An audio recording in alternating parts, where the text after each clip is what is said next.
গণ অভ্যুত্থানকে অস্বীকার করে বাংলাদেশ ভারতের সম্পর্ক উন্নয়নের সুযোগ নেই বলে মন্তব্য করেছেন পরিবেশ উপদেষ্টা সৈয়দা রিজওয়ানা হাসান। বলেন, রাজনৈতিক দলগুলো বলছে নির্বাচিত প্রতিনিধি ছাড়া সংস্কার করা সম্ভব নয়। তাহলে গেল ৫৩ বছরে কেন তারা সেই কাজটা করতে পারেনি? হাবিব রহমানের প্রতিবেদন। স্বৈরাচার শেখ হাসিনার পতনের পর সম্প্রতি আগরতলায় বাংলাদেশ হাইকমিশনে হামলা আর উস্কানিমূলক মিথ্যাচার প্রচার করায় স্পষ্ট হয়ে উঠেছে ভারতের দ্বিচারিয়া ঘটনায় দুই দেশের সম্পর্কে শুরু হয়েছে টানাপোড়েন।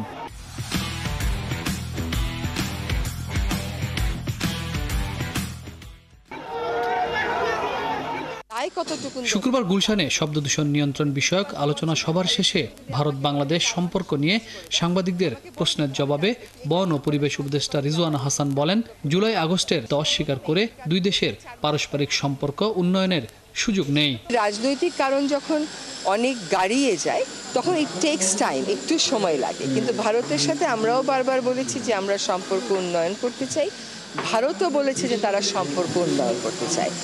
এবং বাংলাদেশের একটা গণ অভ্যুত্থান এটাকে অস্বীকার করে এই পারস্পরিক সম্পর্ক এগিয়ে নেওয়ার কোনো সুযোগ নেই। এখন গণ অভ্যুত্থানের বিষয়টা যখন তারা বিবেচনায় নিয়েছে এবং স্বীকার করছে, এবং তারা এটাও বলছে যে অনেক রাজনৈতিক বক্তব্য তারা আগের মতন করে আর মানছে না, আমি মনে করি যে সম্পর্ক উন্নয়নের একটা ক্ষেত্র তৈরি হয়েছে। দেশের সংকট মোকাবেলায় নির্বাচিত প্রতিনিধি দরকার দাবি রাজনৈতিক দলগুলোর। এমন প্রশ্নের জবাবে রিজওয়ানা বলেন, এখন তারা দ্রুততম সময়ে নির্বাচিত সরকারের দাবি তুলছেন। তাহলে ৫৩ বছরে নির্বাচিত প্রতিনিধিরা সংকট সমাধান কেন করেননি? প্রশ্ন তোলেন রিজওয়ানা। নির্বাচন কত দূর এটা আমাদের সময়ের কথা যদি জিজ্ঞেস করেন, আমাদের মাননীয় প্রধান উপদেষ্টা নিজেই আপনাদেরকে জানাবেন। রাজনৈতিক দলেরা যে কথা বলছে যে তারা ছাড়া সমস্যার সমাধান করা সম্ভব না, তারা তাহলে ৫৩ বছর সমস্যার সমাধান করে নাই কেন? Would you please answer? কেন আজকে আমাদেরকে দায়িত্ব নিতে হলো? Would you please answer?